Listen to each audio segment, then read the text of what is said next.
প্রতি বছর জন্মায় না, কিন্তু এরা আমাদের যুবকদের জন্য শিক্ষা, আমাদের সবার জন্য শিক্ষা, অনুপ্রেরণা। কিভাবে ক্ষুদ্র গণ্ডির ঊর্ধ্বে উঠতে হয়, কিভাবে ক্ষুদ্র চেয়ে দুইটা জিনিসের মধ্যে, এক মৃত্যুর ভয়কে জয় করা, দুই দুনিয়ার মোহের ঊর্ধ্বে উঠা। বেঁচে থেকে কি হবে? বেঁচে থেকে কতকাল বাঁচতে পারবো? 1000 বছর তো বাঁচতে পারবো না, মরতে তো হবেই। তাহলে সে মৃত্যুটা কেন গৌরবের মৃত্যু হবে না?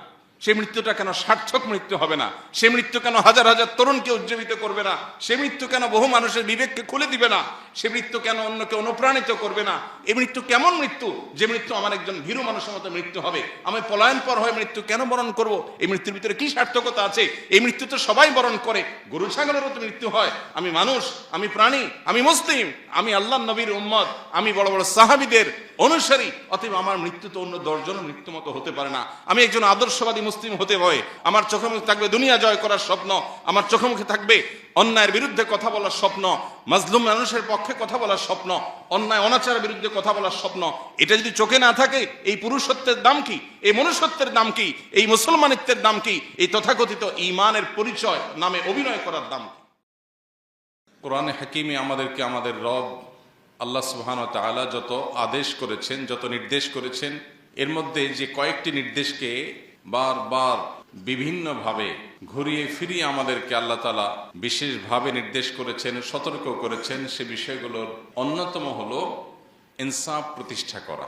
কোরআনে কারিমে ইনসাফ এই বিষয়টিকে কোথাও আদল, কোথাও কিসত, কোথাও অন্য কোনো শব্দ দ্বারা আল্লাহ তাআলা আখ্যায়িত করেছেন, এবং এই ইনসাফ সংশ্লিষ্ট নির্দেশনা কোরআনে কারিমে কমপক্ষে 30 বারেরও বেশি আল্লাহ তাআলা আমাদেরকে দিয়েছেন।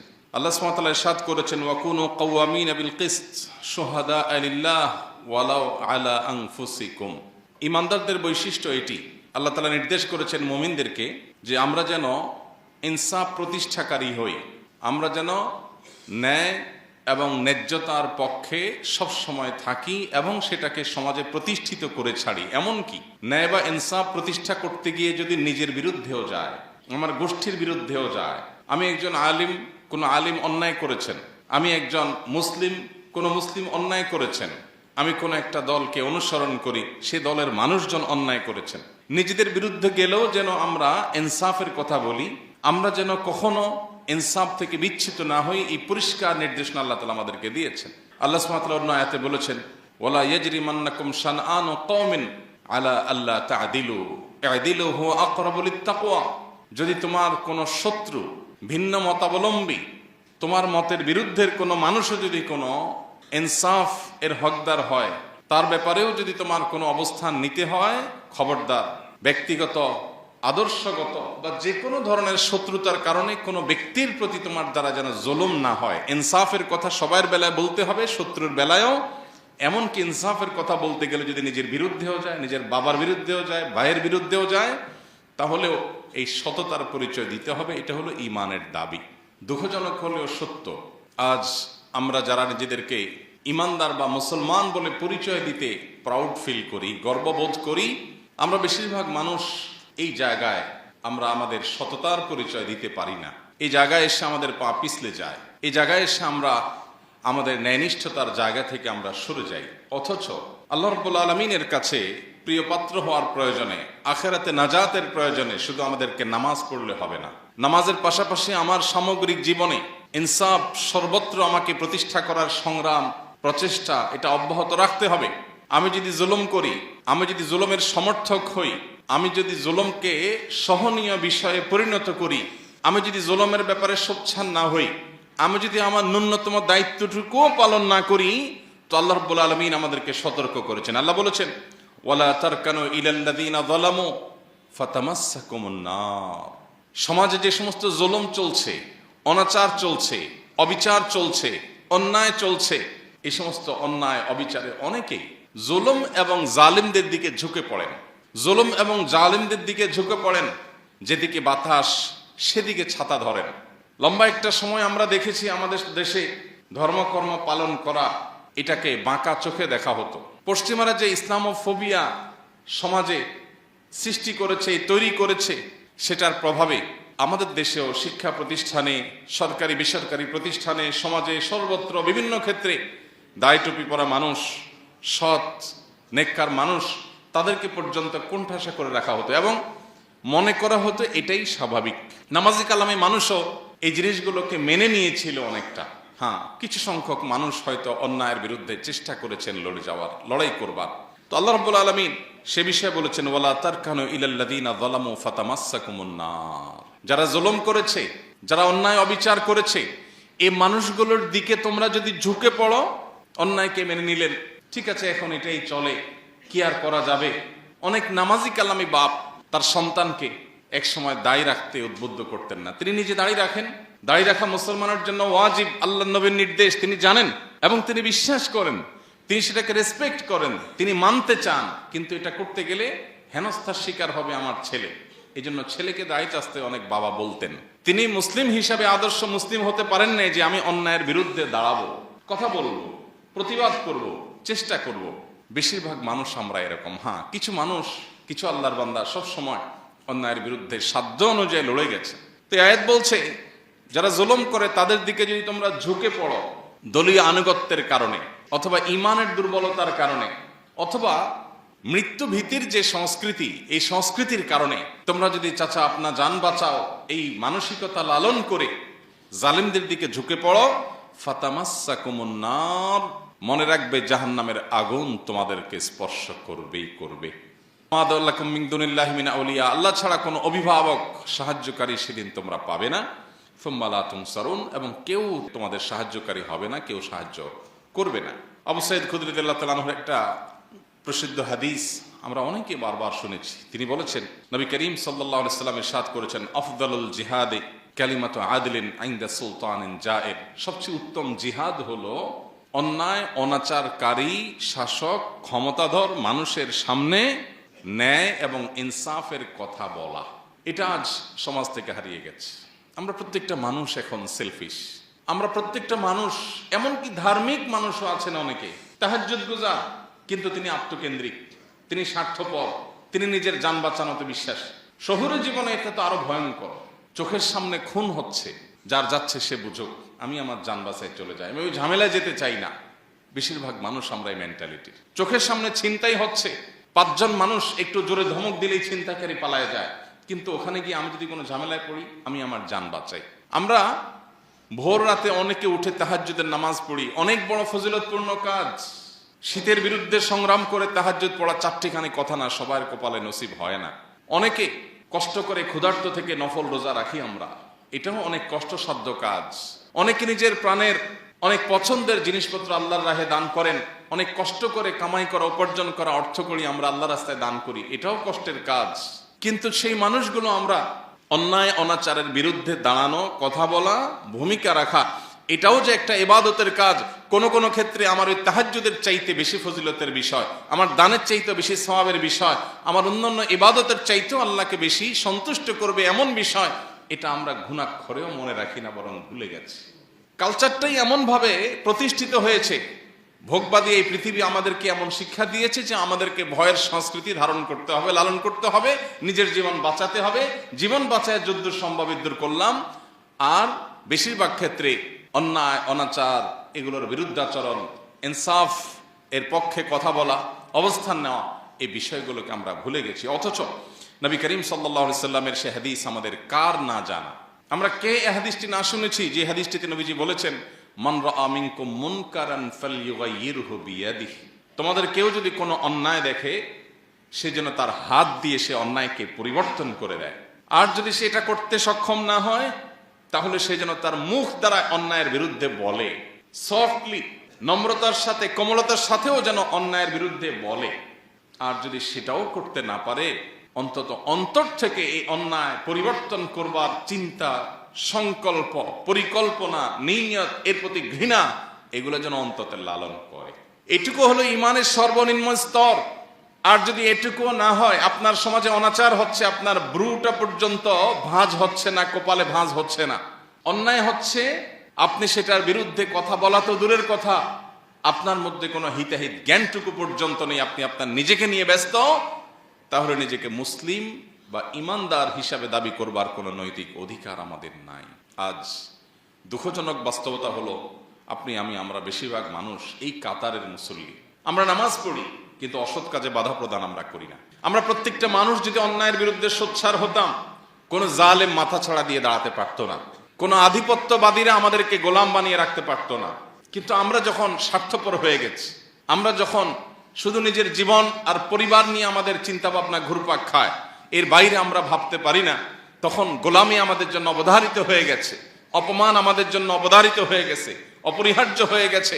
নবী সাল্লাল্লাহু আলাইহি সাল্লাম তার সেই প্রখ্যাত হাদিসে এমনি এমনি বলেননি। একটা সময় আসবে যে সমস্ত জাতিগোষ্ঠীরা, সমস্ত সম্প্রদায়, অন্য ধর্মের মানুষেরা, মানুষ যেভাবে খাবারের টেবিলে বসে চারপাশে ভাগযোগ করে ছিঁড়ে ফুড়ে খায়, তোমাদের মুসলিম জাতিকে সেভাবে ছিঁড়ে ফুড়ে খাবে। কখনো তোমাদেরকে জঙ্গি তকমা দিবে, কখনো তোমাদেরকে মৌলবাদী তকমা দিবে, কখনো তোমাদেরকে বিভিন্ন দেশবিরোধী তকমা দিবে। এগুলো দিয়ে দিয়ে তোমাদেরকে দুর্বল করবে, কোণঠাসা করবে এবং তোমাদেরকে শেষ করবে, ধ্বংস করবে। নিজেদের মধ্যে গ্রুপিং সৃষ্টি করে, মতবিরোধ সৃষ্টি করে, তোমাদের মধ্যে মতভিন্নতা সৃষ্টি করে তোমাদেরকে লাগিয়ে দিবে এবং মুসলমানদের মধ্যে একটা অংশ আরেক অংশের ব্যাপারে দ্বিধাগ্রস্ত হয়ে পড়বে।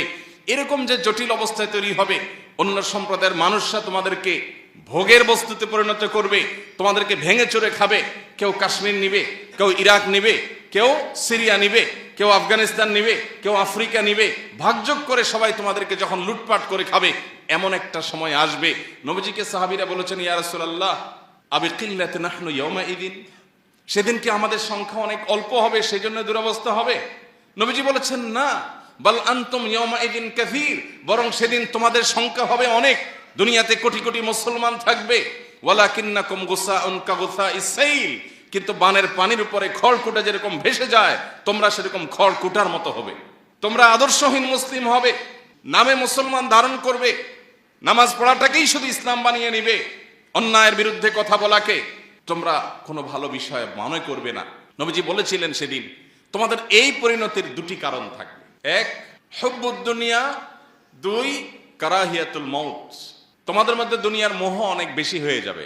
দুনিয়ার মোহ যখন বেশি হয়ে যাবে, তখন আমার ফ্যামিলি, আমার বাচ্চা কাচ্চা, আমার বাপ ভাই, আমার নিজের, আমার ব্যবসা বাণিজ্য, আমার ক্যারিয়ার, তোমার চিন্তা শুধু এই চক্রের মধ্যে ঘুরপাক খাবে।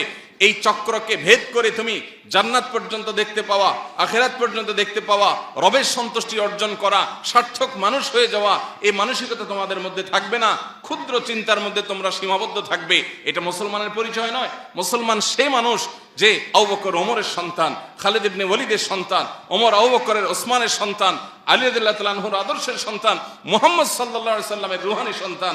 সে মুসলমান তো সামান্য শুধু ফ্যামিলির চিন্তা, কয়টা টাকা পয়সার চিন্তা, একটু লাক্সারিয়াস লাইফ লিড করার চিন্তা, একটু ভোগের চিন্তা করবে না। এটা তো পশু পাখিরাও করে, প্রাণীরাও করে। মানুষের মনুষ্যত্ব, ইমানদারের সার্থকতাই হলো তার জীবনকে অন্যায়ের বিরুদ্ধে সর্বোচ্চ সোচ্চার রেখে আল্লাহর রাহে নিজের জীবনকে নজরানা হিসাবে পেশ করতে পারা। এটাই তো মুসলমানের সার্থকতা। যেদিন তোমাদের মধ্যে দুনিয়ার মোহ পেয়ে বসবে, তোমরা ক্ষুদ্র গণ্ডির বাইরে আসতে পারবে না।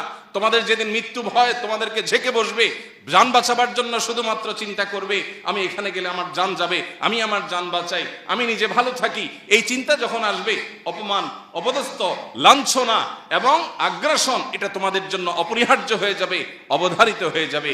নবী করিম সাল্লাল্লাহু আলাইহি সাল্লামের এই হাদিস যেন আজ আমাদের সামনে জ্বলন্ত উদাহরণ। আজ প্রত্যেকটা মুসলমান আমরা নামাজ পড়তে রাজি আছি, রোজা করতে রাখতে রাজি আছি, দান সাদাকা করতে রাজি আছি, সুবহানাল্লাহ আলহামদুলিল্লাহ পড়তে রাজি আছি, তাসবিহাত পড়তে আমরা রাজি আছি। এগুলো ভালো কাজ, কোনো সন্দেহ নেই। কিন্তু আমরা অন্যায়ের বিরুদ্ধে কথা বলতে গিয়ে যদি রিস্ক নিতে হয়, সেই রিস্ক নিতে আমরা রাজি না। সময় তো ভাইরা আমার, অথচ নবী করিম সাল্লাল্লাহু আলাইহি সাল্লাম বলেছেন, মান কুতিলা দুনা দামিহি ফাহুয়া শাহীদ, মান কুতিলা দুনা মালিহি ফাহুয়া শাহীদ। যে ব্যক্তি প্রতিরোধ করতে গিয়ে, অধিকার রক্ষা করতে গিয়ে, অন্যায়ের বিরুদ্ধাচরণ করতে গিয়ে মারা যায়, সে শহীদের মর্যাদা পায়। ভাইরা আমার, আমাদের দেশের প্রেক্ষাপটে দীর্ঘদিন পর্যন্ত একটা ন্যারেটিভ প্রতিষ্ঠা হয়েছিল। সেটি হলো বিপ্লবী মানসিকতা মানেই হলো যারা ইসলাম গায়ে মাখায় না, এই মানুষগুলোকে বিপ্লবী মোড়ে আমরা দেখতে পেতাম। অথচ মুসলমান হলো সবচেয়ে বড় বিপ্লবী। অন্যায়ের বিরুদ্ধে, অনাচারের বিরুদ্ধে, আধিপত্যবাদের বিরুদ্ধে এই ভারতবর্ষ থেকে আধিপত্যবাদীদের, সাম্রাজ্যবাদীদের খেদাও আন্দোলনে কি ভূমিকা ছিল মুসলিমদের, ওলামা একরামের নেতৃত্ব ছিল, আমরা সেই ইতিহাস ভুলে গেছি। প্রিয় ভাইরা আমার, সময় এসেছে আমাদেরকে নতুন করে ভাববার, আল্লাহ রাব্বুল আলামিনের রাহে নিজের জীবনকে কোরবান করার জন্য মানসিকভাবে প্রস্তুত হওয়ার। আল্লাহ আমাদের সবাইকে তৌফিক দান করুন। ইমানদার কখনো স্বার্থপর হতে পারে না, ইমানদার কখনো সীমাবদ্ধ গণ্ডির মধ্যে চিন্তা করতে পারে না, বরং এটা অতিক্রম করতে পারা ইমানদারের সার্থকতা। মুহতারাম হাজিরিন, আজ বড় বেশি প্রয়োজন সেই সাহাবায়ে কেরামের চেতনার। নবী সাল্লাল্লাহু আলাইহি সাল্লাম যে চিত্র অঙ্কন করেছেন মুসলমানের, সেই চিত্রের বাস্তব উদাহরণ হতে পারে এরকম কিছু মুসলমানের। এরকম কিছু মুসলমান যদি আজ পৃথিবীতে তৈরি হয়, তাহলে আবারও মুসলিমের সে গৌরব, মুসলমানদের সেই শৌর্যবীর্য, মুসলমানদের সেই ঐতিহ্য, সেটা আবার উদ্ধার করা সম্ভব। এবং সবচেয়ে বড় কথা হলো, আল্লাহ রাব্বুল আলামিনের কাছে আমার প্রিয় পাত্র হওয়া, আমার আখিরাতকে নিজের করে নেওয়ার এর চেয়ে শর্টকাট এবং সংক্ষিপ্ত কোনো উপায় নাই। যে ব্যক্তি তার জীবনের মায়া ত্যাগ করে, তার কাছে দুনিয়ার মোহ কোনো বিষয়। যে ব্যক্তি তার জীবনের মায়া ত্যাগ করতে পারে, তার কাছে পার্থিব ছোটখাটো স্বার্থ এগুলো কোনো বিষয় হতে পারে না। তাকে পৃথিবীতে কেউ পরাজয় করতে পারে না যে মৃত্যুকে ভয় করে না, বরং যে মৃত্যুকে আলিঙ্গন করবার জন্য, মৃত্যুকে ওয়েলকাম করার জন্য যে অপেক্ষা করে, সে ব্যক্তিকে কখনো কেউ পরাজিত করতে পারে না। সে মানসিকভাবে সবচেয়ে সুখী। যে বেঁচে থাকার জন্য বিড়ালের মতো এদিক সেদিক ছুটোছুটি করে, নিজের জীবন রক্ষা করার জন্য, নিজের যান বাঁচানোর জন্য, নিজের সুবিধা রক্ষার জন্য, ব্যবসাটা বাঁচানোর জন্য, পিঠটা বাঁচানোর জন্য, নিজেকে রক্ষা করার জন্য শুধুমাত্র নিজের আর নিজের পরিবারের গণ্ডির মধ্যে যে সীমাবদ্ধ হয়ে থাকে, এই ব্যক্তি লাঞ্ছনার জীবনের মধ্যে থাকে। সে হয়তো হালুয়া রুটি খেয়ে বেঁচে থাকে, সে হয়তো ভালো দিনাতিপাত করে, কিন্তু মানসিকভাবে সে কখনো একজন স্বাধীন, একজন বিজয়ী মানুষের মানসিকতা নিয়ে ধারণ করতে পারে না, জীবন লালন করতে পারে না। সময় উপস্থিতি, আল্লাহ তাআলা কোরআনে কারিমে আমাদেরকে বারবার করে বিষয়গুলো সতর্ক করেছেন, সাবধান করেছেন। এই জন্য আমাদের কোরআন বারবার পড়া উচিত।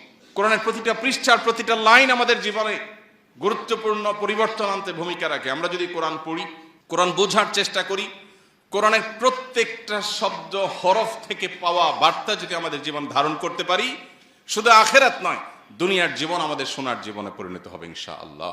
আজকের পৃথিবী সফলতার যে সংজ্ঞা দাঁড় করিয়েছে, আজকের পৃথিবী সার্থকতার যে সংজ্ঞা দাঁড় করিয়েছে, যে ডেফিনিশন স্থির করে দিয়েছে, এটাকে বদলে দিয়েছে কোরআন, এটাকে পরিবর্তন করে দিয়েছে কোরআন। ভোগের মধ্যে নয়, ত্যাগের মধ্যেই সার্থকতা। বিড়ালের মতো শুধুমাত্র যান বাঁচানোর চিন্তা করার মধ্যেই কোনো সফলতা নয়, সুখ নয়। সুখ প্রকৃত অর্থে রিস্ক নিয়ে জীবন বাজি রেখে অন্যায়ের বিরুদ্ধে কথা বলার মধ্যেই নিহিত আছে। সে জীবনে জীবন, যে জীবন বাঘের মতো অল্প সময় বেঁচে থাকে, বিড়ালের মতো বছরকে বছর যুগ যুগ ধরে বেঁচে থাকার নাম জীবন না, এটার নাম লাঞ্ছনা, এটার নাম অপমান। যে অপমান শুধু আখিরাতেই হবে না, এই অপমান দুনিয়াতেই হবে, আমাদের চোখের সামনে আমরা দেখতে পাচ্ছি। মুহতারাম হাজিরিন, আল্লাহ রাব্বুল আলামিন বলেছেন, কুল্লু নাফসিন যায়িকাতুল মাউত। প্রতিটা প্রাণীকে মৃত্যুর স্বাদ আস্বাদন করতে হবে, প্রতিটা প্রাণীকে মারা যেতে হবে। কোন প্রাণী মৃত্যুর স্বাদ আস্বাদন করা ছাড়া পৃথিবী থেকে যেতে পারবে না, বা আজীবন পৃথিবীতে টিকে থাকতে পারবে না। মৃত্যু যখন অবধারিত, তাহলে বীরের মতো মৃত্যু, সার্থকতার মৃত্যু, অন্যায়ের বিরুদ্ধে অবস্থান নিতে গিয়ে মৃত্যু, এর চাইতে সফলতা, এর চেয়ে সার্থকতা আর কি হতে পারে? আল্লাহ রাব্বুল আলামিন আমাদের সবাইকে শাহাদাতের তামান্না অন্তরে লালন করার তৌফিক দান করুন। শাহাদাত তো অনেক পরের বিষয়। আমরা যদি আমাদের সমাজে প্রচলিত অনাচারগুলোর বিরুদ্ধে অন্তত চিন্তা ভাবনা শুরু করি, সব জায়গায় হয়তো আমাকে বৈপ্লবিক ভূমিকা রাখতে হবে না, আমি যদি অন্তত নাহি আনিল মুনকার, অসৎ কাজে বাধা প্রদান করার এই কাজটা শুরুটাও করতে পারি, তাহলেও আমি একজন মুমিন হিসাবে, ইমানদার হিসাবে এটা আমার সার্থকতার বিষয় হবে। আল্লাহ সুবহানাহু ওয়া তাআলা আমাদেরকে বড় বেশি ভালোবাসেন। আমরা আল্লাহ তাআলার প্রিয় হাবিব মুহাম্মদ সাল্লাল্লাহু আলাইহি সাল্লামের আদরের উম্মত, তার সবচেয়ে শ্রেষ্ঠ খলিল, তার বন্ধু, তার সবচেয়ে আপন মানুষটার, আপন সৃষ্টিটার আমরা উম্মত, তার পরিবারের সদস্য। যার কারণে আল্লাহ আমাদেরকে অনেক বেশি ভালোবাসেন। পৃথিবীর ইতিহাসে যত জাতিগোষ্ঠী এসেছে, যত সম্প্রদায় এসেছে, সবার মধ্যে উম্মতে মুহাম্মদী আল্লাহর কাছে স্পেশাল। আল্লাহ এদেরকে বিশেষভাবে তৈরি করেছেন এবং পছন্দ করেন। আল্লাহ বলেছেন, কুনতুম খায়রা উম্মাহ, তোমরা শ্রেষ্ঠ সম্প্রদায় হয়েছো, তোমরা শ্রেষ্ঠ সম্প্রদায়, শ্রেষ্ঠ উম্মাহ হয়েছো, কারণ উখরিজাত লিন-নাস, তোমরা ফ্যামিলির এবং নিজের স্বার্থের এই গণ্ডির মধ্যে, চক্রের মধ্যেই শুধুমাত্র ঘুরপাক খাবে, এটা তোমাদের সাথে যায় না, মানায় না। উখরিজাত লিন-নাস, তোমাদেরকে সৃষ্টি করা হয়েছে মানুষের জন্য। আমি সৃষ্টি হয়েছি কার জন্য? আমি শুধু আমার ফ্যামিলি চিন্তা করব। একটা অনাচার হবে, কোনো মানুষ জুলুমের শিকার হবে, সমাজে কোনো অনাচার এস্টাবলিশড হবে, অন্যায় চলবে, আমি সেটা মেনে নিব না। সবসময় হয়তো আমি হাত দিয়ে বাজাইতে পারবো না, অন্তত আমার এটার বিরুদ্ধে অবস্থান নিতে হবে, ভূমিকা রাখতে হবে। সেটা হোক আমার প্রিয়জনের বিরুদ্ধে, হোক আমার এলাকার মানুষের বিরুদ্ধে, হোক আমার বন্ধুর বিরুদ্ধে, আমাকে ইনসাফ প্রতিষ্ঠা করতে হবে। বেইনসাফ করা মানুষ কখনো মুসলমান হতে পারে না, অসম্ভব। কিন্তু আজ বেইনসাফি রন্ধ্রে রন্ধ্রে আমাদের, সামান্য একটু স্বার্থের জন্য, চক্ষু লজ্জার খাতির আমরা অন্যায় করি। আল্লাহ বলেছেন কুনতুম খায়রা উম্মাতিন উখরিজাত লিন-নাস, আমাদের সৃষ্টি করা হয়েছে, বের করা হয়েছে মানুষের জন্য, মানুষের কল্যাণে কাজ করব। তা'মুরুনা বিল মা'রুফ ওয়া তানহাউনা আনিল মুনকার ওয়া তু'মিনুনা বিল্লাহ, সৎ কাজের আদেশ, অসৎ কাজে বাধা প্রদান করা, এটা আমাদের দায়িত্ব। আল্লাহ আমাদের সবাইকে দায়িত্ব যথাযথভাবে পালন করার তৌফিক দান করুন। মুহতারাম হাজরিন, মৃত্যু তো অবধারিতই। আল্লাহ বলেছেন কুল ইন্নাল মাউতাল্লাযী তাফিরুনা মিনহু ফাইন্নাহু মুলাকীকুম, যে মৃত্যু থেকে পলায়ন করার জন্য চেষ্টা করছো, তোমরা যে মৃত্যু থেকে রক্ষা পাওয়ার জন্য পালিয়ে বেড়াও, এখানে না ওখানে, ওখানে গেলে মনে হয় বাঁচবো, এটা করলে মনে হয় বাঁচবো, এটা বললে মনে হয় বাঁচবো না, এই বাঁচার জন্য তোমাদের যে প্রাণান্তকর প্রচেষ্টা, তোমাদের যে পলায়ন পর মানসিকতা, মনে রাখবে সেই মৃত্যু তোমাদের সাথে সাক্ষাৎ করবে। শব্দটা লক্ষণীয়, ফাইন্নাহু মুলাকীকুম। আল্লাহ বলেন নাই যে তোমরা যখন পলায়ন করবে মৃত্যু তোমাদের পিছন থেকে এসে ধরবে, সেটা বলেন নাই। মুলাকীকুম বলেছেন মৃত্যু তোমাদের সামনে থেকে এসে সাক্ষাৎ করবে। তুমি যেদিকে যাচ্ছ পলায়ন করতে, ওই দিক থেকে মৃত্যু আসবে তোমাকে সাক্ষাৎ করার জন্য, এড়াতে পারবে না। মৃত্যু যখন অবধারিত, তাহলে সেটা শিয়ালের মৃত্যু কেন হবে, বাঘের মৃত্যুই হওয়া উচিত। আল্লাহর কাছে তামান্না থাকতেই হবে ইমানদারের, যে আল্লাহ মৃত্যু যখন হবেই, মরবই যখন, আমি যেন অন্যায়ের বিরুদ্ধে কথা বলতে গিয়ে, কাজ করতে গিয়ে মরি, এটাই তো সার্থকতার মৃত্যু। আমি ভীরু মানুষের মতো মৃত্যুবরণ করতে পারি না। নবী সাল্লাল্লাহু আলাইহি সাল্লাম আল্লাহর কাছে পানাহ চেয়েছেন, আল্লাহুম্মা ইন্নী আউযু বিকা মিনাল বুখলি ওয়াল জুবন, আল্লাহ আপনার কাছে আমি কৃপণতা থেকে, ভীরুতা থেকে পানাহ চাই। আমি যেন ভীরু হয়ে না পড়ি, আমি যেন হীনমন্য হয়ে না পড়ি, আমি যেন ভীত সন্ত্রস্ত না হই। আজ আমাদের সমাজে মুসলমানদের মধ্যে ভয়ের সংস্কৃতি সৃষ্টি হয়ে গেছে। ভয়ের সংস্কৃতি সৃষ্টি হয়েছে না হয়নি? আজ শরীফ ওসমান হাদির মতো কিছু তরুণ, তারা আমাদেরকে ভয়ের সংস্কৃতি ভাঙতে শিখিয়েছে। তারা শিখিয়েছে কিভাবে ভয়কে জয় করতে হয়। আপনার আমার অনেকের মতো তারও একটা ছোট্ট বাচ্চা আছে, মায়া আছে, এবং সে জানতো সে যে পথে পা বাড়িয়েছে, এই পথে মৃত্যু অবধারিত, সেটার জন্য প্রস্তুত ছিল, আগে থেকে ঘোষণা দিয়েছে। পরিচিত ভাই ব্রাদারকে বলে গেছে, আমি মরে গেলে আমার বাচ্চাদের দিকে খেয়াল রাখিও, জাস্ট ইট, আর আল্লাহ খেয়াল রাখবেন, যথেষ্ট। বহু লেবাসধারী ধার্মিকের চাইতে, বহু লেবাসধারী তথাকথিত আলিমের চাইতে এই ধরনের তরুণরা আমাদের ক্ষেত্রে, আমাদের জন্য এই ক্ষেত্রে অন্তত উত্তম উদাহরণ। সমকালীন জীবনে বা সমসাময়িক সময়ে নিজের অবশ্যম্ভাবী অপরিহার্য পরিণতির কথা জানার পরও এইভাবে সাহসিকতার পরিচয় দেওয়া, মৃত্যু ভয়কে জয় করা এবং ভয়ের সংস্কৃতিকে ভাঙার উজ্জ্বল উদাহরণ তার চাইতে আর ভালো কাউকে খুঁজে পাওয়া যায় না। মানুষ যখন নিশ্চিত হয়ে যায় তার বিপদ আসছে, সে সাবধান হয়ে যায়।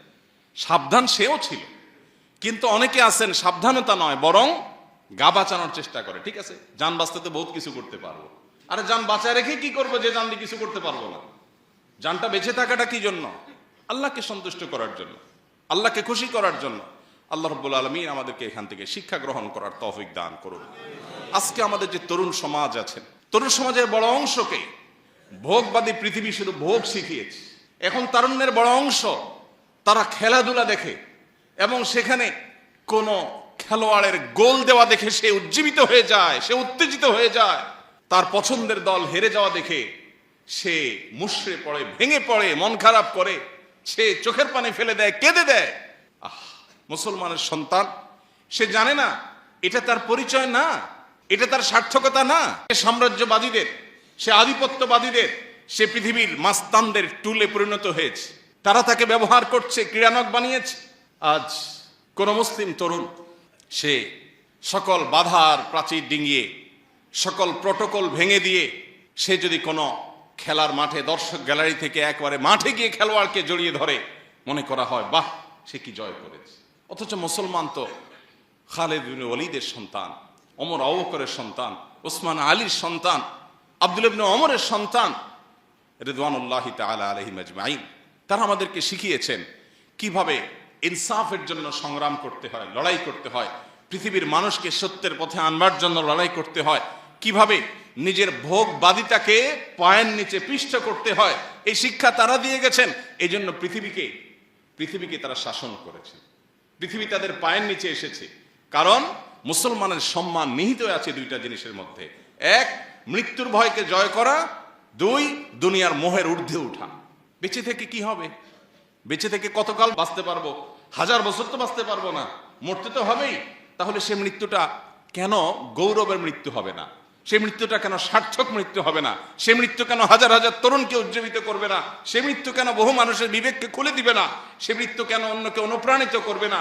এই মৃত্যু কেমন মৃত্যু যে মৃত্যু আমার একজন ভীরু মানুষের মতো মৃত্যু হবে? আমি পলায়ন পর হয়ে মৃত্যু কেন বরণ করব? এই মৃত্যুর ভিতরে কি সার্থকতা আছে? এই মৃত্যু তো সবাই বরণ করে, গরু ছাগলের মতো মৃত্যু হয়। আমি মানুষ, আমি প্রাণী, আমি মুসলিম, আমি আল্লাহর নবীর উম্মত, আমি বড় বড় সাহাবীদের অনুসারী। অতএব আমার মৃত্যু তো অন্য 10 জনের মৃত্যু মতো হতে পারে না। আমি একজন আদর্শবাদী মুসলিম হতে হয়। আমার চোখের সামনে, চোখে মুখে থাকবে স্বপ্ন, আমার চোখে মুখে থাকবে দুনিয়া জয় করার স্বপ্ন, আমার চোখে মুখে থাকবে অন্যায়ের বিরুদ্ধে কথা বলার স্বপ্ন, মাজলুম মানুষের পক্ষে কথা বলার স্বপ্ন, অন্যায় অনাচারের বিরুদ্ধে কথা বলার স্বপ্ন। এটা যদি চোখে না থাকে, এই পুরুষত্বের দাম কি? এই মনুষ্যত্বের দাম কি? এই মুসলমানিত্বের দাম কি? এই তথাকথিত ঈমানের পরিচয় নামে অভিনয় করার দাম কি? প্রিয় ভাইরা আমার, আল্লাহ রাব্বুল আলামিন আমাকে, আপনাকে, আমাদের সবাইকে এই যে দুনিয়ার মোহ আর মৃত্যু ভীতি, এই দুইটা জিনিসকে জয় করার তৌফিক দান করুন। আমাদের যাবতীয় সম্মান, আমাদের যাবতীয় ঐতিহ্য, আমাদের যাবতীয় মর্যাদা, এই দুটি বিষয়কে জয় করার মধ্যে নিহিত আছে। আল্লাহ রাব্বুল আলামিন ওসমান হাদিকে শাহাদাতের সর্বোচ্চ মাকাম দান করেন।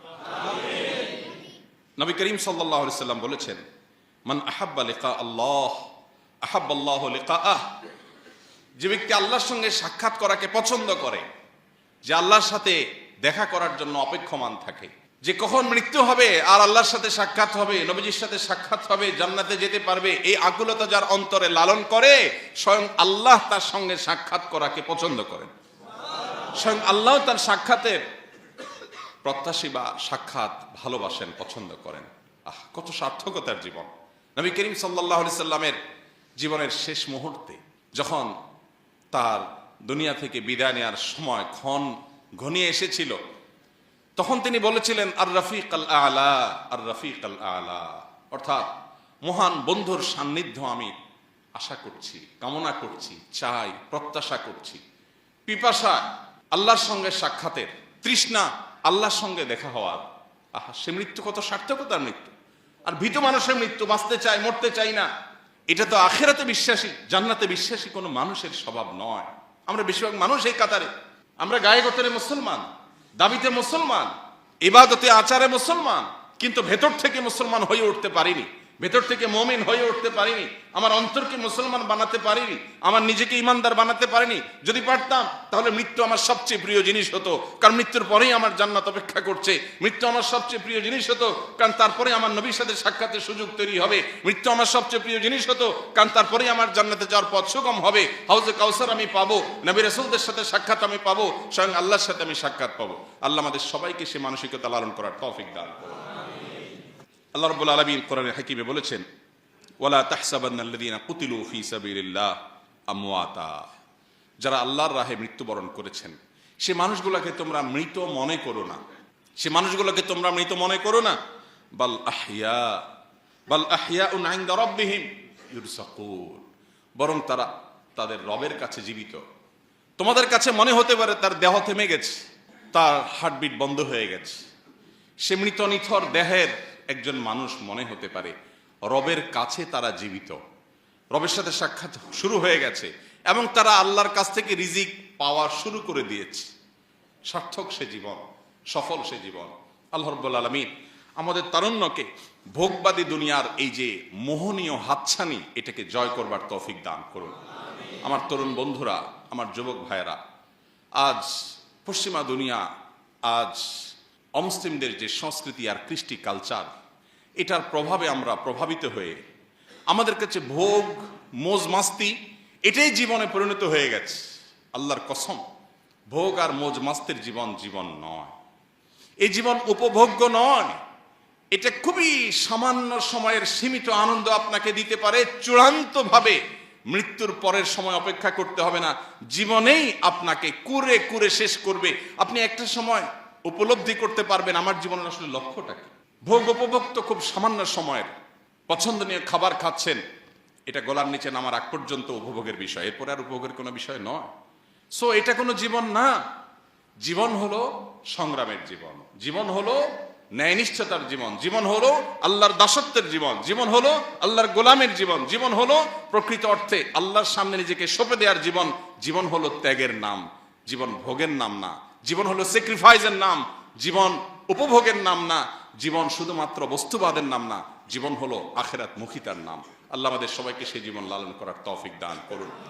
যুগে যুগে ওসমান হাদিরা ঘরে ঘরে জন্মায় না, ওসমান হাদিরা জেলায় জেলায় জন্মায় না, প্রতি বছর জন্মায় না, কিন্তু এরা আমাদের যুবকদের জন্য শিক্ষা, আমাদের সবার জন্য শিক্ষা, অনুপ্রেরণা। কিভাবে ক্ষুদ্র গণ্ডির ঊর্ধ্বে উঠতে হয়, কিভাবে ক্ষুদ্র চিন্তার বাইরে যেতে হয়, কিভাবে ভয়ের কালচারাল সংস্কৃতির দেয়ালকে, প্রাচীরকে ভেঙে দিতে হয়, এটা শেখানোর মতো মানুষ ঘরে ঘরে হয় না। আল্লাহ তাআলা আমাদেরকে শিক্ষা গ্রহণের তৌফিক দান করুন। আল্লাহুম্মা আহসিন খাতিমানা ওয়া আওয়াকিবানা। আল্লাহ আমাদের মৃত্যু, আমাদের শেষ পরিণতিটা যেন ভালো হয়, সুন্দর হয়, সার্থক হয়, আমাদের জন্য সেটা যেন আনন্দের হয়, তৃপ্তির হয়, সেটা যেন আমাদের দুনিয়াতেও মর্যাদার হয়, আখিরাতেও যেন আমাদের রবের সন্তুষ্টির কারণ হয়। আল্লাহ আমাদের সবাইকে সেই তৌফিক দান করুন।